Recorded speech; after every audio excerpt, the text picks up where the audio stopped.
Muncul itu kita lihat dari orang-orang yang memang di situ ada jaringan dengan pemerintah ya.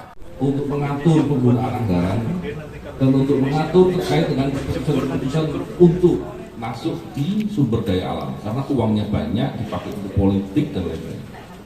Kalau yang membicarakan banyak hal, sebetulnya semuanya itu mestinya ada kaitan. Tadi kan ada keluhan-keluhan dari ini ya, warga Jawa Tengah, dari buruh, kemudian dari isu perempuan. Tanggapan dari Bang Novel seperti apa?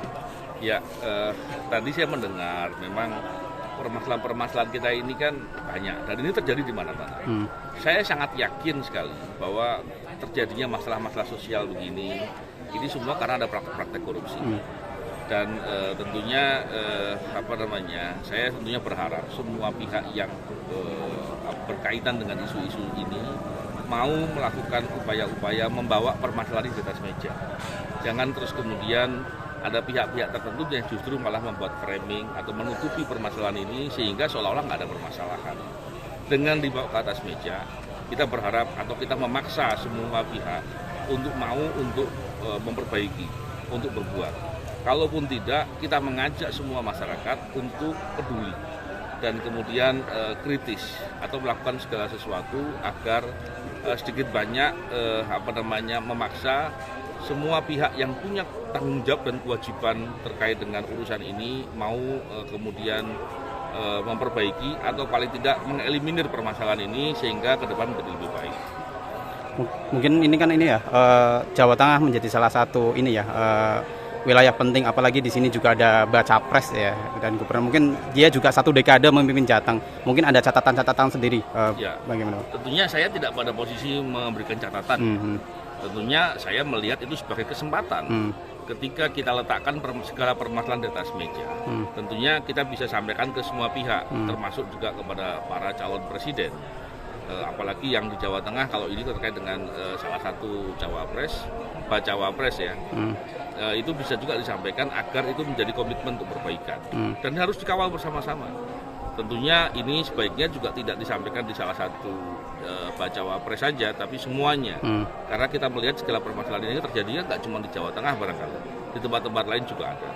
Tentunya khusus yang dibahas ini di Semarang, di Jawa Tengah, ya tentu kita dorong ke sana. Tapi apapun itu, kita sekaligus mengajak masyarakat untuk mau peduli dan semoga juga ini juga sedang didiskusikan ya. Saya juga berpikir ya, semoga para mahasiswa juga mau melihat permasalahan ini dan kemudian dengan ilmu yang dipunya mau melakukan penelitian. Kan kampus kan pasti banyak penelitian atau skripsi atau apapun itu, sehingga penelitian yang dilakukan juga bisa bermanfaat untuk menyodorkan solusi-solusi atau upaya-upaya perbaikan yang bisa dilakukan.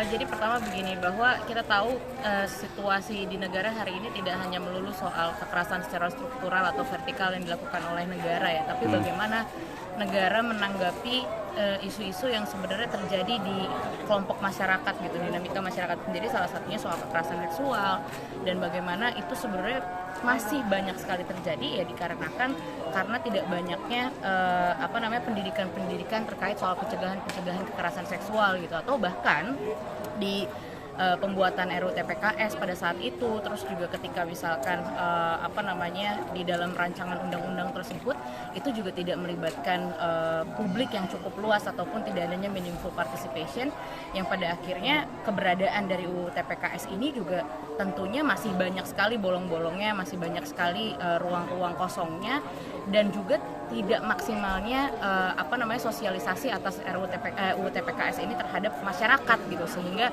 kesadaran masyarakat akan pentingnya pencegahan kekerasan seksual itu masih sangat minim ya, dan pada akhirnya menghasilkan banyak sekali fenomena-fenomena ataupun peristiwa kekerasan seksual itu masih terjadi di kalangan masyarakat gitu. Dan kita lihat bahwa negara lewat aparat keamanan, lewat aparat penegak hukum seperti polisi itu masih gagap gitu dalam menghadapi kasus-kasus kekerasan seksual, karena ya soal kesetaraan gender itu sendiri di dalam isu kekerasan seksual ataupun di dalam isu kesejahteraan buruh, misalkan buruh-buruh perempuan yang tidak mendapatkan cuti haid dan lain sebagainya, dan juga kekerasan struktural lain yang dihadapi oleh buruh oleh perusahaan, itu juga karena adanya kekosongan aturan gitu terhadap perusahaan-perusahaan yang tidak memberikan kesejahteraan terhadap buruh gitu. Tapi di samping itu semua, di mana adanya aturan-aturan ataupun produk-produk hukum yang dibentuk oleh negara, tidak serta-merta itu pada akhirnya menyelesaikan tugas negara. Yang menjadi tantangan berikutnya dan harus dilakukan atau diimplementasi oleh negara adalah yaitu dengan menerapkan undang-undang tersebut, dan supaya undang-undang tersebut tidak hanya menjadi formalitas, tapi juga harus ditegakkan oleh aparat penegak hukumnya, dan juga bagaimana negara harus bisa patuh terhadap hukum yang mereka buat sendiri, dan juga bagaimana pendidikan-pendidikan atas pencegahan kekerasan seksual ataupun kesejahteraan buruh tidak hanya mementingkan profit, misalkan begitu, itu juga harus diterapkan oleh negara terhadap kelompok-kelompok perusahaan ataupun terhadap masyarakat sendiri terkait soal kekerasan seksual itu sendiri. Jangan lupa follow, like, dan subscribe sosial media Tribun Jateng.